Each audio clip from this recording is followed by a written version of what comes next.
So yeah, so like that I'm for not instance, violent with them. people will twist that around. Because like Yeah, yeah. I like to have I like for these interviews I like to have people, telling people the story how it really is, so that they don't have to bug you in the Well, future there's a about little it. more Or deep. There's probably maybe a little more detail than what I said, but that gave you the basic right, Reader's right, right, Digest right. can But is there anything condensed. else that you would want to bring up like that people have a misinterpretation Oh, about? Or I got busted for a 22 starter pistol. This is another story that comes across. I was stoned. I bought a starter pistol at the fairgrounds one year back when I was like 18 years old, and I showed it to a guy in a grocery store, and he thought I was trying to rob him and got me arrested for trying to get me for armed robbery and carrying a concealed weapon, assault with intent to great bodily harm. And it was nothing like that. I showed the gun to the guy, showed him it was a blank, and he told one of his bosses, and then he made a comment about me saying, because he shorted me on some hamburger, but gave me a charged me back then. You write down the price on the burger. You didn't use a machine. You wrote it down, and he a little bit short on the hamburger, but I know it charged a whole pound.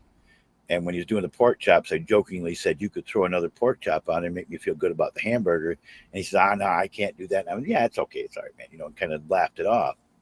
Next thing you know, I got guns pointed at me. Put your hands up. And I had the gun in my belt. There it is. There's the gun. I went, "You mean this?" And he said, "Move your hand another inch. You're going to be all over that freezer."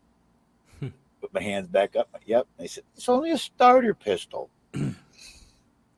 You couldn't even shoot a bullet out if you wanted to. It had a baffle stuck in the end of it.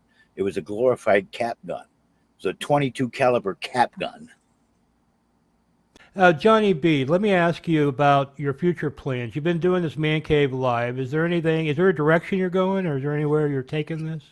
I'd like to keep the cave going as long as I can and try to have fun with it for as long as I can until I'm mentally not able to or physically not able to. And I'd like to take it farther. I'm going to do Man Cave on the road. If me and my daughter take the road trips that we've talked about taking, you know, I'm going to have that as content. My old car that sits out in the backyard, I've already talked to a few people about maybe doing some video trying to make that old car run again.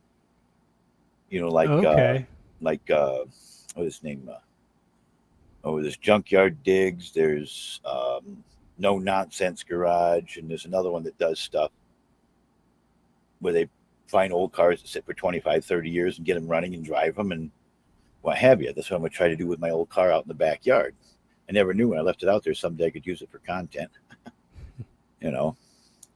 But I want to keep entertaining for as long as I can entertain. I'd like to evolve it into more of a socially interactive thing. If I get rid of the trolls and get some people that actually act like adults, we can have a lot more interesting show.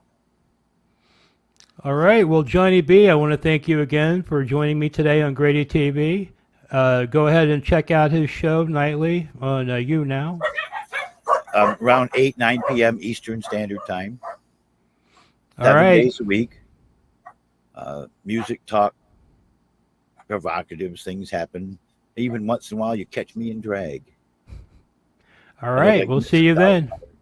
I'm hoping to improve that a little bit. I need to have people come into you now, share with me, donate to my PayPal's, my Cash App, whatever, because I want to buy some prosthetic equipment and stuff that would make my female persona that I bring out look more realistic and be I could do it more often and quicker and easier. It would be quite fun. Are you I don't, actually, is this just a character, or are you actually into drag? it's a bit.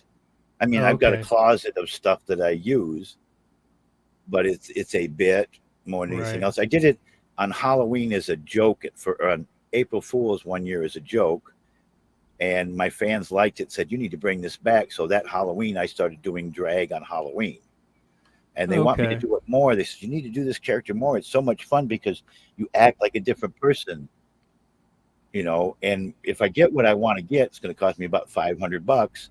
I will physically look like a different person that I can take off and still be me, put back on quick, and do that whenever I want to. Make life interesting. Make it interesting. All right, Johnny. Thanks again. I know you have to go. Well, hopefully you'll be into my you nows and stuff. I'll be looking forward Yep. to you. All right.